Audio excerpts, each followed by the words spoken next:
In today's video, I've bought the world's most powerful graphics card that came with just 1GB of VRAM, and we're going to be finding out just how far does 1GB go in 2026.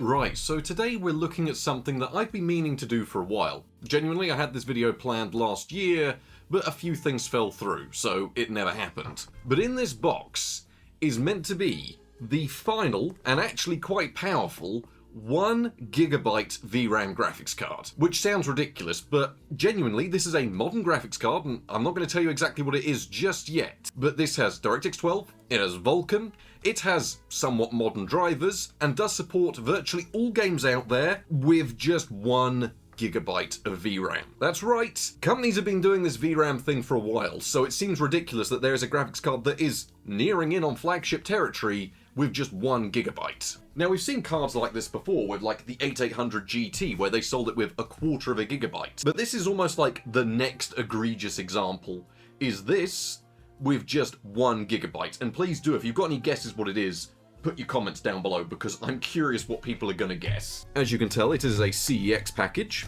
I've been waiting for one of these to come back in stock for a while, because it turns out they're not all too common. They don't really come up, and they come up for more than the proper one actually costs, which is why we're not going to get too much into the value. I'm sure I'll tell you how much it costs after I tell you what it is. I've been meaning to do this for so long. I love these low VRAM cards because they're so stupid. The amount of power they shove into something that objectively just can't run it because it's not got enough memory. Maybe back in the day they were kind of useful. I think I know what variant of the card this is. I have just confirmed around the back that this is the right graphics card. More or less nearing in on flagship level performance with modern API support with just 1GB of VRAM. And it's quite comical that I've got this variant of the card because I tried to make this last year.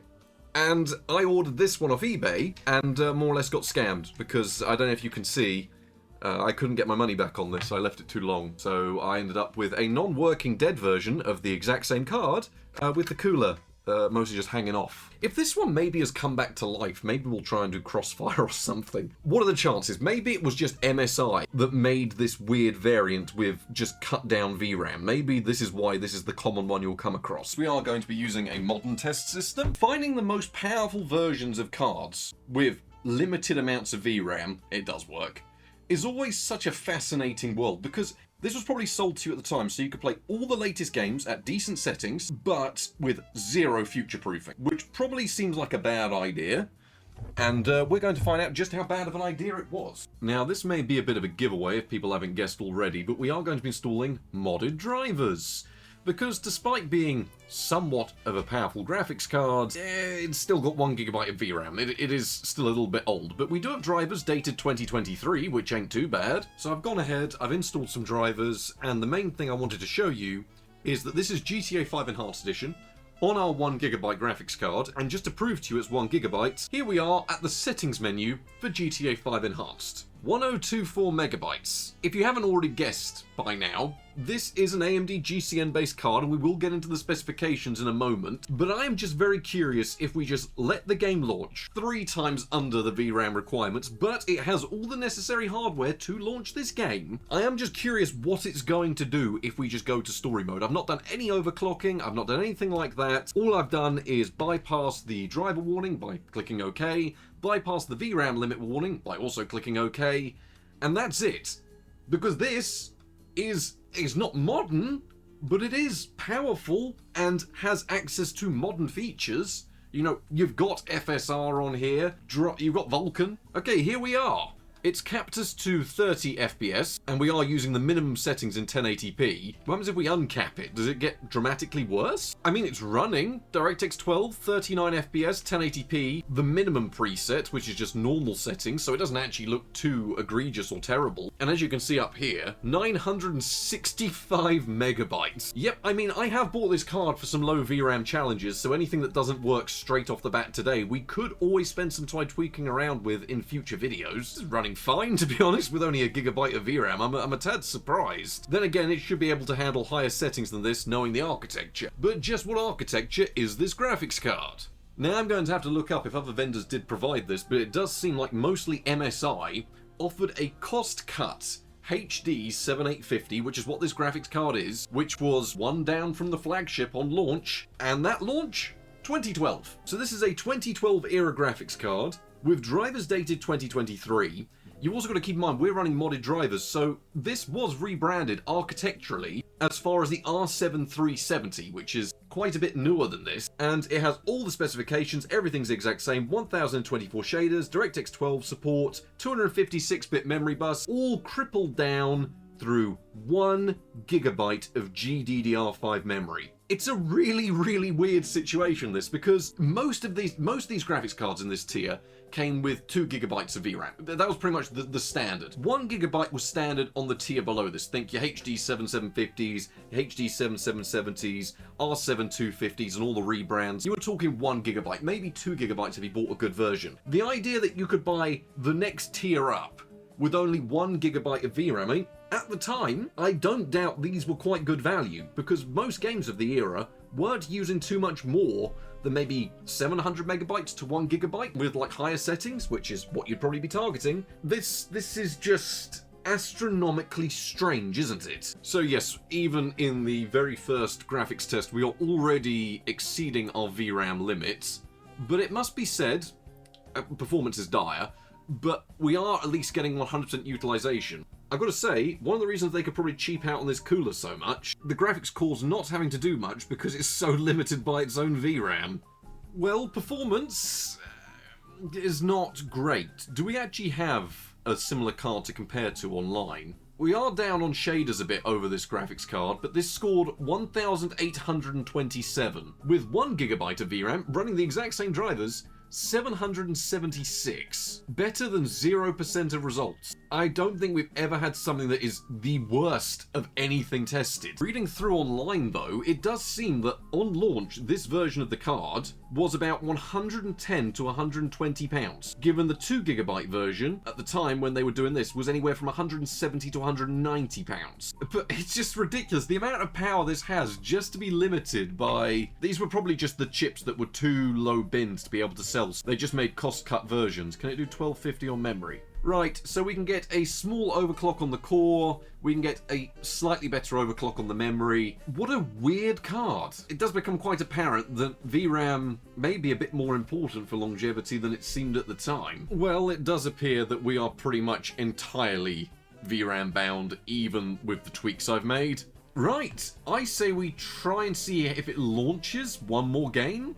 Go with the settings that it says it should run. We go with defaults. This is just for my own personal curiosity before I start benchmarking it. What happens when you actually try and run what is still quite an intensive game despite the optimizations it's had with just 1 GB of VRAM? Not that the benchmark is to be believed entirely, but these are the default settings it believes we should be using. Oh yeah, we're going to have to do some tweaking before we get into the benchmarks. It is certainly using all of the VRAM available right now. Maybe we'll see if we can get it up to 30 FPS. Yeah, not looking great. I can hear it produce each frame with the coil whine it's making. But anyway, let's carry on with the rest of the video. The thing with this card is, though, is you really do begin to realise it is quite a lot of power to have limited by just 1 GB of VRAM. I mean, the HD 7850 was never a bad card and came with some really solid specifications. It's based on the Pitcairn variant of GCN1 on the 28nm process and comes with, as we've already said in the focus of this video, just 1 GB of GDDR5 memory. It has a stupidly large for the size of memory bus with 256 bits. Drivers are getting on a bit, being dated 2023 provided you're using the modified ones, which really, if you're using a GCN 1-3 based card, you're probably off better doing so. You have 1024 cores, 64 TMUs, and 32 ROPs. As well as this, you do have basic DirectX 12 support, which goes up till pretty much all recent games unless they're brand new Unreal Engine 5, and you do have Vulkan support.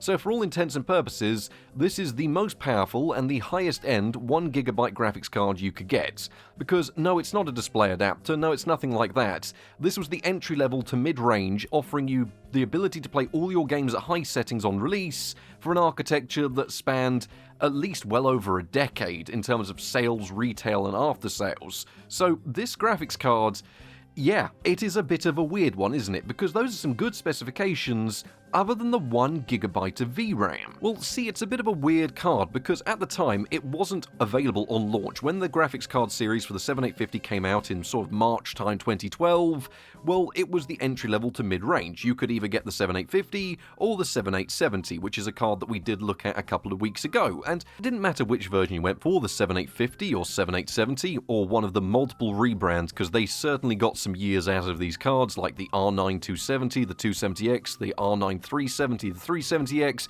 You get the idea. They got their use out of these cards. It didn't matter what one you went for, they were pretty solid cards and good performing cards for their era.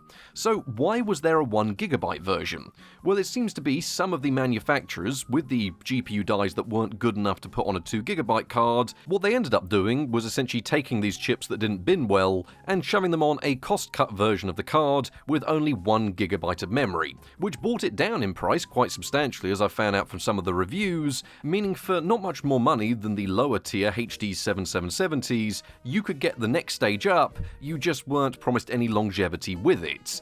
I mean, the idea of it actually releasing does genuinely just seem to be to get rid of stock, because, I mean, our own results were gone to confirm this. I'm going to talk about this in the next section, because when you're not VRAM limited, you pretty much got the exact same performance. You're forgetting this is a different era, it's not like it was today. The idea of this was to get as many cards in every price point as possible so you could get customers. You weren't trying to upsell everyone with cards that weren't worth it, you would purely just, through the factors of competition, it was Kepler against GCN, it was to try and fill every market segment, which is why you ended up with weird cards like this.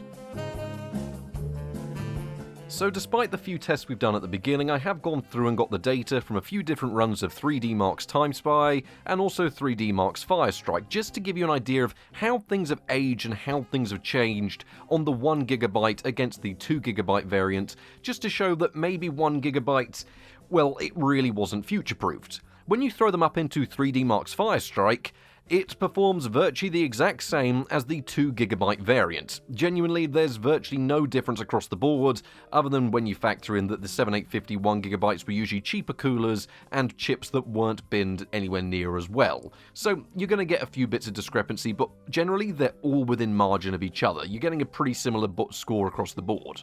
When you move into something a bit more recent though, with Timespy, that does use over 1GB of VRAM, we see that on average, we're getting around half the score of what a 2GB card gets. And I did multiple runs, I tried different versions of drivers, but we are just already so VRAM limited when we enter into the world of Timespy that, yeah, it goes on to show you that VRAM, in case we didn't already know that 1GB was going to be a problem in 2026, well, even benchmarks that are still a bit older than that, yeah, we're already struggling and already seeing half the performance that we used to get. So an interesting place to start with, as already in benchmarks that are a best case scenario, well, we can clearly see the VRAM is getting filled up and performance is definitely a detriment to us here.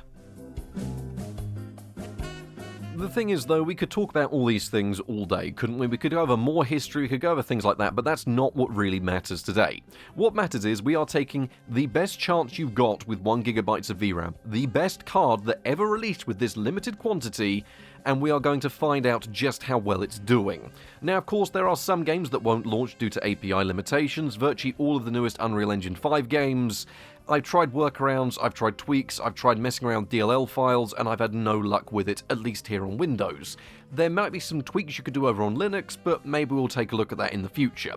As it stands today though, all of the benchmarks, well, other than a couple of ones that are from the era of this card, are taken from most of the top played games on Steam and some modern titles out there, because we already know that 1GB was fine when this card came out. That's the entire reason this card exists. What we want to know today is how much of games that people are actually playing out there can still run on 1GB of VRAM. So we are going to give it the best chance possible. We have got a good system here, we've got a Ryzen 3700X, we've got 32GB of DDR4 memory, and that's all there is to it. We are going to find out when 1GB is our limiting factor, because it is.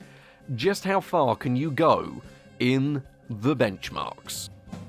Starting off the benchmarks, we have GTA 5 Enhanced Edition, but I was able to turn up quite a few settings over the first benchmark we looked at in the live section that we began with. We were running the game with predominantly high settings, including high textures, which oddly enough didn't have as much of a performance hit as I thought it would, likely because we were already exceeding the VRAM limit by about 4 times what we actually have on board the card, even with the minimum settings enabled. There was one slight oddity though, and this would occur rather frequently. Maybe this is useful for speedrunners or something like this, but given our limited amount of VRAM, at least in the enhanced edition of the game, there would be regular occurrences where things would just not spawn in, so drivers of cars just wouldn't appear, their cars would, and then when you got close to them, the drivers would despawn. This would happen with the police, this would happen with other vehicles, this would happen with planes. I have never once before seen this happening in GTA 5 Enhanced Edition. So maybe it's because we were really pushing things with high settings, but the game was surprisingly smooth and surprisingly playable. In fact, we were even able to go into the world of GTA Online and saw pretty much exactly the same frame rate with a slightly lower average, which would improve as the game went on, but then again this was also in a rather large lobby. When we were in smaller lobbies, well, the frame rate was actually even better. It's also worth noting here that if you were searching for an experience closer to 60 FPS, well, you can pretty much run the exact same settings, drop it down to 720p, and you'd now see 44 FPS on average, with 1% lows down to 37 FPS. Some people are probably wondering what would happen if they dropped to normal settings, but you really don't gain back very much in terms of frame rate, so to keep some visuals, you may as well keep most options turned on high. The card definitely has the power for it. Next up is a game that is notorious for using quite a lot of VRAM, and I can confirm to you that Counter-Strike 2, despite being playable, does go over the VRAM limit even with low settings. I started off with 1080p, and it does appear that the game's VRAM usage isn't really tied to the resolution whatsoever at all, because 1080p returns 91 FPS, 1% lows down to 64, which was just about playable but could have a few hitches and stutters, dropping down to 720p with the same settings, and the VRAM usage didn't really change at all, but we did see an increase to 134 FPS on average, with 1% lows down to 87 FPS, and in case anyone was wondering, as a best case scenario, what happens when you drop it down to 480p? Well, you gain back about 50 megabytes of VRAM usage, you're still well over the 1 gigabyte you've got, but we now saw 162 FPS and 1% lows down to 104 FPS. But generally, it was pretty difficult to see what was going on, so I'd stick to 720p. Larger and newer maps like Nuke would actually use even more VRAM than this, and were best played at 720p, but it was controllable for a card with 1 gigabyte of VRAM. It did definitely take longer for the stuttering to calm down, it always does on GCN, it stutters a bit on its first launch, but it'd take noticeably longer here on the 1 gigabyte card. Still, at the end of the day, Counter-Strike was just about playable, but we were always exceeding the VRAM limit. As always, we usually benchmark BeamNG starting off with the jungle map because it is one of the most intensive maps in the game, and we were able to get the game looking pretty good with low meshes and low textures, but a few of the other options turned up to high in a 1080p resolution. This actually kept us somewhat in and around the 1 gigabyte of VRAM usage, but let's be honest, this is a very intensive map, so it was impressive enough to see that we could still get about 30ish FPS, and 30 FPS that was quite stable, keep in mind, even with the 1 gigabyte of RAM. It's also worth noting, turning up everything to high would pretty much result in the game becoming a complete stuttering mess, running anywhere from 8 to 15 FPS. It just wasn't doable. When you put the game in simpler scenarios though, the game pretty much runs at a locked 60 FPS after everything's calmed down and loaded in. We saw 59 FPS on average, with 1% lows down to 56 FPS when we were using the Hill as our sort of more lightweight benchmark. So BeamNG still playable in 1080p, you're just going to have to tweak around some settings so you don't go too far over the VRAM limit, because trust me, you'll notice when you've done it. Now with this one, I thought there's no way we're going to get this playable on 1 gigabyte of VRAM. It just isn't going to be feasible. But it took me quite a while, and likely we will return to this as its own video because the idea that we could make it more playable than this seems quite fun. But at the end of the day, we did get Cyberpunk running through the benchmark, and we saw playable enough figures going through it, but anyone that's actually played Cyberpunk will know the benchmark and the real-world gameplay are two vastly different figures on lower-end cards. So, what did I do to make the game actually get somewhat close to 30 FPS? It was controllable and it was playable, keep in mind, with these settings. Well, we had to use the lowest settings manually turned down to everything, the smallest field of view possible, FSR 3 running with ultra performance mode, and a resolution of 720p. Honestly, I've got to give FSR credit here. Usually it has quite a lot of overheads, but it does appear if you set up the Nemes drivers correctly, it does work okay. Maybe that's a topic for another day. But still, with a 30 FPS cap in place, and these rather murky and blurry settings, you could pretty much see a nearly locked 30 FPS a lot of the time. When lots was going on, or you were in a vehicle, it would hover between 25 and 30, but at the end of the day, Cyberpunk is just about able to run on 1GB of VRAM. It's just going to look pretty bad. Now, Fortnite was an interesting one, because when utilising DirectX 12, I don't know what's going wrong here. I tried different drivers, I tried a few other setups, I tried non-overclocked, I tried stock settings. I could not get the card stable utilising DirectX 12 in this game. It would either crash the game or crash the system. I don't know what's happening with DirectX 12 and RAM management, but it does seem to have a few bugs that can cause the system to be quite unstable, especially in newer titles that probably don't consider this. The fact this card exists, they are not factoring that in when they are making these games. But still, utilising DirectX 11, we did manage to get Fortnite playable, and we were using low settings in Performannce DirectX 11 mode, and we saw just about 60 FPS with 1% lows down to 49 FPS when there were the occasional hitches and stutters. What do you want me to do about it? We've got 1GB of VRAM. After a little while though, when the game had stabilised, we could turn the resolution up to 1080p, and it made zero difference to our average or 1% lows. So you're not entirely limited to 720p, just if this is your first time running the game, you're going to have to wait a little while for the frame rate to stabilise. It's probably doing shaders or something like that in the background, a lot of these games do, and then eventually you can even play the game in 1080p. PUBG, on the other hand, was pretty much the polar opposite to this, where DirectX 11 ran so badly that DirectX 12 was pretty much a saviour. I think this is more down to the GCN architecture benefiting from the API more than anything, but without using DirectX 12, you were in for a very bad slideshow. With DirectX 12 though, very low and low settings resulted in a somewhat controllable experience. It wasn't great, keep in mind, with 36 FPS on average and 1% lows down to 21 FPS. The game would eventually stabilise, but it would still be liable to the occasional hitch or stutter that made me think that this just really isn't playable on 1GB of VRAM. PUBG has always been rather intensive. In fact, one of the reasons why I upgraded from an R9 285 to an R9 Fury back in the day was going from 2GB to 4GB of VRAM made this immensely more playable when it was at the height of its popularity. So it's no surprise that as the game's gone on and the games got updated, 1GB really isn't cutting it anymore, despite the fact that DirectX 12 did help out a little bit. If there was one title, though, that has been updated to pretty much ignore this era of cards, it's Fallout 4 Anniversary, and as we've seen, the newer versions of the game are much more stable in terms of frame rate, but they are a lot more VRAM intensive. So the game defaulted to low settings in 720p, which is, at least it recognises that it's no longer meant to run with medium and high like it used to, but just how were things? Well, they were great, with 60 FPS on average and 1% lows down to 56 FPS. And this all looks well and good until you realise this will just straight up crash after around 5 minutes of gameplay. It didn't matter what you were doing, just the moment enough had built up in the VRAM, it would just crash. Once again, I thought I'd try different things. I'd try different drivers, I'd try underclocking, I tried stock settings, I tried different things. I even went to try a 2GB version of the card and could confirm with the exact same settings, performance was pretty much exactly where you expected it to be, but it didn't crash on the 2GB card, it would only crash on the 1GB one. So Fallout 4 Anniversary, it runs pretty good for all of 5 minutes and then it takes out your system. In better news though, Baldurs Gate 3, well, you can't utilise Vulkan here because unfortunately that seems to be completely broken on anything Windows, but with low settings and a 30 FPS cap in place and a 720p resolution, well, it was surprisingly playable. I can't really complain about it. Generally, this game has monumental problems on pretty much anything AMD, at least anything sort of Polaris backwards, But at the end of the day, this was what I would consider to be a playable frame rate. So you're stuck using DirectX 11 on a card that doesn't run it particularly well on that API, but then again, our limit was more VRAM than the card itself.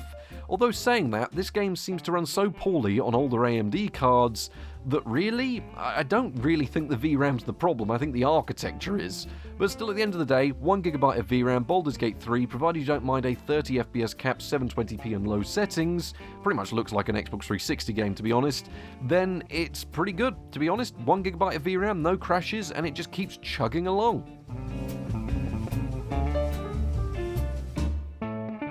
Despite the lack of gameplay, I am going to include Red Dead Redemption 2 in here because it should work on a 7850, and it should work, well, on 1GB of VRAM. I'm fairly sure I've managed to get this game launching on cards in and around this amount, but today, even with custom configs, the full works, absolutely everything, I'm not too sure what's changed over the years. Red Dead Redemption 2 would give me a VRAM out of memory error, and then would crash. I managed to get around this and get it to launch until it came up with a new error, and then it would crash again, but unfortunately Red Dead Redemption 2, I was never able to make it in-game with just 1GB of VRAM. This seems like a title though that people would have tried on that amount though, so if you've managed to get this launching, at least the latest update of the game, please do let me know, because I tried every tweak and workaround in the book there was for this, and I just couldn't get it to work.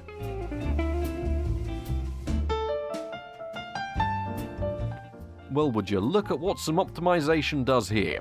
Mountain Blade Bannerlord had already set itself up with pretty much the right settings because it does keep an accurate idea on the VRAM you're using. Amazing, a game can do that. Defaulting itself to a mixture of low and medium settings, so the textures and a few of the models were set down to low, but most of the game was set to medium in a 1080p resolution.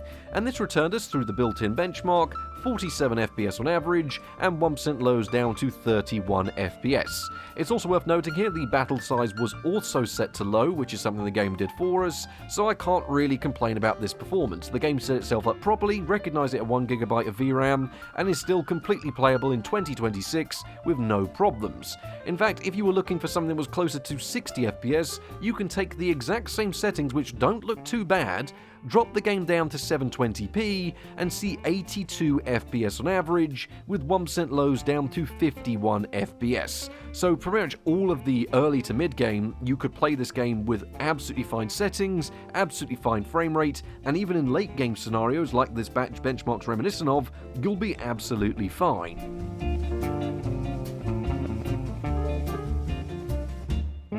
The new Dartmoor benchmark for Hitman, I don't know if you can really call it new anymore, but the latest version of the benchmark is surprisingly VRAM heavy with the amount that goes on in it. And when I launched the game with its default settings, because it does recognise what a 7850 is and its rebrands, and does choose appropriate settings for it, well, it was abysmal. We were getting anywhere from 10 to 15 FPS because the VRAM was just that full. So I took it upon myself to try and get a playable frame rate out of it, and how was it possible? Low settings plus base simulation, FSR2, which is the version built into the game, running with ultra performance in a 720p resolution. FSR2's ultra performance at this range looks pretty abysmal, with plenty of ghosting, plenty of shimmering, and almost the effect that you're getting a hallucination rather than a benchmark. But at the same time, it did pretty much double our frame rate, leading to a playable 38 FPS, with 1% lows down to 33 FPS. Would I rather be able to tweak the game engine down to allow whatever this resolution is natively? Probably, but at the same time, if this is your only option, well then this is your only option. Unfortunately, 1GB of VRAM here pretty much means you're resorted to this.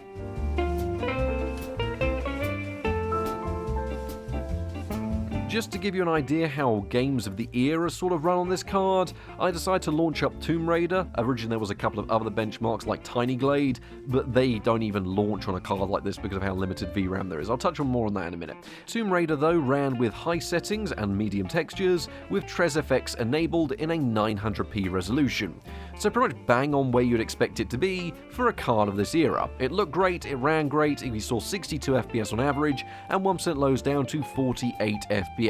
So Tomb Raider, no surprise there, works pretty good, but then again, this is the type of game that was designed to run on a card like this with 1GB of VRAM. But finally, can it run Crysis? Well, of course it can. This is Crysis we're talking about. 1GB of VRAM is absolutely fine to run this game with ultra settings and DirectX 10 in a 1080p resolution. So to give you an idea of just how far we've come, this is 2008's most intensive and best looking title that still looks great by today's standards, looking and running fine while using anywhere from 500 to 800 megabytes of VRAM on a 7850 graphics card. So yes, for these older titles, which is what this card was always designed for, absolutely fine. But the reason why I found Crysis interesting is, doesn't it go on to show you just how more intensive games become, especially in terms of VRAM and the demand for it, given that how great this game looks and even how great some of the textures in it look. And we are still under the VRAM limit at a 1080p resolution. It's just astonishingly, the Crysis is not particularly well optimized, but when it comes to VRAM usage, I'm willing to say, you know what, it is actually pretty well optimized given the quality of the textures. So this one's just purely here to be like, wow, look how far we've come. This used to run with 800 megabytes, and now you need 1.5 gigabytes to run CS2 with low settings, which isn't the most egregious thing, but still, it's an interesting talking point. So 1GB of VRAM, and it certainly is an issue. Now, there are a couple of titles like Oblivion Remastered, which I couldn't get to launch even with workarounds and tweaks, but I think that's more architectural rather than VRAM limited. Not that with titles like that we've ever seen much in the way of good performance on lower VRAM cards. There's an entire video trying to get it to run on a GT 1010, which isn't a powerful card by any means, but does actually have double the VRAM this does. So at the end of the day, it is a bit of an interesting one, isn't it? Because titles with good VRAM management like GTA 5 work absolutely fine, even with higher settings. I mean, you'll have to ignore the weird stuff that happens with NPCs, but then again, that's quite easy to do. It didn't happen all the time, but it's just something I've never seen before. It's just a shame that as titles have been updated, these lower VRAM cards, even the ones that have got plenty of power to run these games, as I said, we're giving it a great opportunity with the world's most powerful 1GB graphics card. Well, it's just a shame that things like Fallout 4 seem to work perfectly fine and then crash. I swapped over to a 2GB card, the exact same card, and it works fine. So it's nothing to do with drivers, it's nothing to do with overclocks, it's nothing to do with anything like that. It's purely hitting a VRAM limit and then crashing. Red Dead Redemption 2, we used to be able to get to, I'm fairly sure we've launched it on 1GB cards before. You remember we launched it on a GTX 480 and that's 1.5GB, so maybe it is just 1GB too little these days, but even that's been updated to the stage where it doesn't work. So it's an interesting one, isn't it? Because, well, yeah, 1GB's not enough, but depending on how well optimized the title is, things like GTA 5, things like Counter-Strike Within Reason, will actually still work somewhat okay with the amounts. The problem is when you start getting into things like Cyberpunk, Hitman, just newer titles that want more than that, you're going to be relying on FSR to shrink the resolution so low just to get a playable frame rate, when with a 2GB version of the card, well, you're not having to do anything like that. So 1GB is really, really struggling these days. So we've established something, 1GB is certainly limiting. But what would happen if, say, we took another one of these graphics cards, because I've got one on hand, or at least something close enough, added it into the system, and then tried to force Crossfire, so the power of two of these most powerful graphics cards, and then force it all through 1GB of VRAM, which is something that is technically possible with Crossfire. So, I don't know why, but I decided to take it upon myself at the end of the day to see what we could do and if we could force any more power through a 1GB frame buffer. And it was interesting to say the least. Well, I'd certainly say that was interesting to see, because depending on the title we were looking at, some did better than I expected, things like GTA 5 and games with pretty good VRAM management did, but it doesn't take away from the fact that some games are now so broken with small amounts of VRAM that they can either crash the game or crash the entire system. We already know all that, I'm sure I've already said that, and if I didn't say that, well, then you've just heard it. But the thing I am curious about, does my other one of these work? Because then we could try cross-firing them. It genuinely is the exact same card. I don't know how much I paid for this one, it was less than that one. So why don't we take a little look, find out what this one does. Well, I've left it for a little bit, and yeah, no signal at all, and that's pretty much one of the reasons why this video never happened last year. Oddly enough, more relevant now that everything's going up in price. High VRAM cards are dead sought after. Turns out low VRAM ones are going to be what's left on the market. Yeah, I'm just going to bin that. There's no obvious signs that it's died. I do think I had it apart before. But we can just double check something real quick. I have another one. This is an example of one that's actually kind of cool with the OEM cooler and 2 gigs of RAM. Oddly enough, this thing runs hot as hell. This is not the point of the video. This is just my own curiosity of just seeing what Crossfire does if I plug 2 of these in. It'll default to just 1 gig of VRAM. Now, if you had explicit multi-GPU, I'm fairly sure it would pull together the 2 gigs and the 1 gig, and then you'd have 3 gigs across 2 graphics cards. There is a full video on this graphics card, by the way, because it's a bit of a bargain right now if you're just looking for something cheap that'll work. And the OEM ones look dead cool, to be honest. We get a purple screen. Let's just see what this actually does. This is just curiosity. It's piqued my interest ever so slightly just to put 2 of these into the system because we spoke about it. But the other one is completely dead, and it'd be a bit disappointing if I said, we'll give it a go. And I didn't just use the graphics cards I had on hand. Right, if we go to GPU-Z, these should be using the same drivers, despite the fact this being a slightly better version of that. Oh no, it detects them. We've got the R7 370 and the 370X, which has more shaders and 2 gigs of VRAM. I've got 2 theories, my 2 running theories of why these cost more. One is that they sold so few of them, because they've only got 1 gig of VRAM, that people just went, I'll get the 2 gig one. Or, at the same time, virtually all the graphics cards of this era, they offered lower spec ones with stupid amounts of VRAM, and some people will be drawn in by, you know, having a weaker card with more VRAM. Who knows whether that was a good idea. But at the same time, it could also be a case of, these were so cheap that people just got rid of them. They don't have the longevity of anything else. I mean, don't get me wrong, it's better than like a HD 7770 or something like that. It is better. It was better in the era it came out. But hey, let's run a Crossfire benchmark. Let's try and do something. Is Crossfire enabled? And we enable default mode, Crossfire. Yep, everything's enabled. I don't think it's going to be very happy about this. It's already not very happy about any of this. If you wanted Crossfire action at the end of the video, we're now going to find out just how detrimental a 1 gigabyte limit is when we double the power. This is now running all of this power through the memory bus of this card. I mean, this is very lazily done. I'm just searching for a point this proves.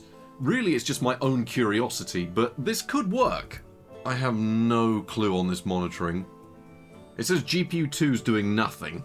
Right, let's change some settings around. We will get Crossfire on this working. I don't know why. I just want to see what happens and how badly it goes. It pains me. It really does. But 3D Mark was having no fun. Then again, I didn't really put much time setting these up. But apparently Fortnite launches and utilizes both graphics cards through AFR. Meaning, just how bad of an experience will this be with 1 gigabyte of VRAM but the power of 2 cards? I think anyone's ever bothered to ask this question, but we're answering it now. Right, how are things looking? Well, it is running with AFR enabled. The frame times are admittedly genuinely terrible. We are still running with 1 gigabyte of VRAM, but it is hitting 60 FPS a lot more. Okay, it's not exactly a great idea, is it? It's not a fantastic idea. Technically, you could go further than this with the 1 gigabyte idea, couldn't you? Because what this has gone on to prove is that we can take the power of a more powerful card and shove it through the memory bus of this with 1 gigabyte of frame buffer, and then let the drivers try and figure out what to do. Because this is actually running better. I mean, utilization is not great. We have got AFR enabled. I have double checked it's working. But this is actually running better, which is astonishing. I mean, it's not fantastic. There is quite a bit of micro stuttering going on. But then again, we are using a really rushed Crossfire install, aren't we? Is it? No, this is... Well, there we go. A bit of a revelation to finish the video on. Crossfire across 2 cards is working. Yeah, they are both getting very toasty. They are not having a great time. More amazingly, the Fortnite just supports Crossfire AFR so readily out of the box. I have no idea what this proved, but Crossfire with 1 gigabyte of VRAM in modern titles gets you better performance. Beats me. Genuinely no clue, but that does work. Who would have thought it? What else is there really to say? I mean, the 7850 1GB.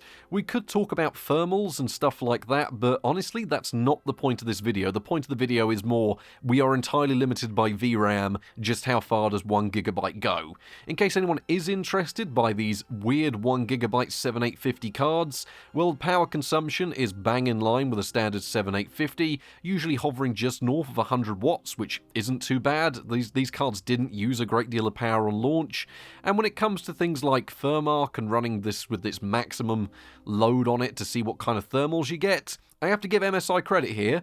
This card does actually seem to cool itself really rather well, topping out between 55 to 60 degrees under full load. So nothing really too exciting there. You do get some pretty good driver side features, at least through the modded drivers, so you get things like EQ, AA anti-aliasing, you can force on things for retro titles, crossfire works. I mean, even AMD's Relive AMD VCE does work on these cards, not exactly the most spectacular results. It's not really the focus of the video, so we're going to make it quick and just ramble about it here, but that really is all there is left to say.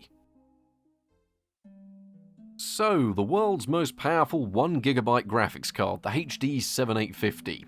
And what are my thoughts? Well, honestly, it really does become apparent in recent titles where optimizations for VRAM go out the window, and that's not me complaining. Things like Hitman are pretty well optimized for VRAM, but things like Fallout 4's anniversary update, yes, you get better performance, but the problem is, on these older cards that used to run it fine, as we can now see, it crashes because it can't handle the game anymore, and this was with the low preset. So it's an interesting one because lots won't launch on 1GB of VRAM even if the card can architecturally run it. Lots of games will have problems and stuttering. The performance deficit you get compared to actually just having even just 2GB is absolutely insane. I mean, it really is an interesting one. It'd be interesting to compare this to like one of the lower tier cards, like a 7770 with 4GB, just to see if maybe that was a better investment in the long term. At the end of the day, people that bought these certainly got their use out of them because titles of the era work fine. But I'm going to call it now, I genuinely think 1GB of VRAM, it's over. It's in the past. You can get through a few of the popular titles with it, but the fact is, even Counter-Strike 2, which is usually the benchmark for this is a easy-ish to run game that lots of people are playing, you're going to need at least 1.5GB of VRAM to comfortably play it smoothly. So, it's been an interesting one. I hope you all found this interesting. It's certainly been a bit of a pain with the amount of crashes and tweaking that's had to be done, but at the end of the day, we've got to see Cyberpunk run on 1GB of VRAM, we got to see GTA come up with some new quirks, and we got to see Fallout 4 crash. So, thank you all very much for watching, and good night. Come back. Got him!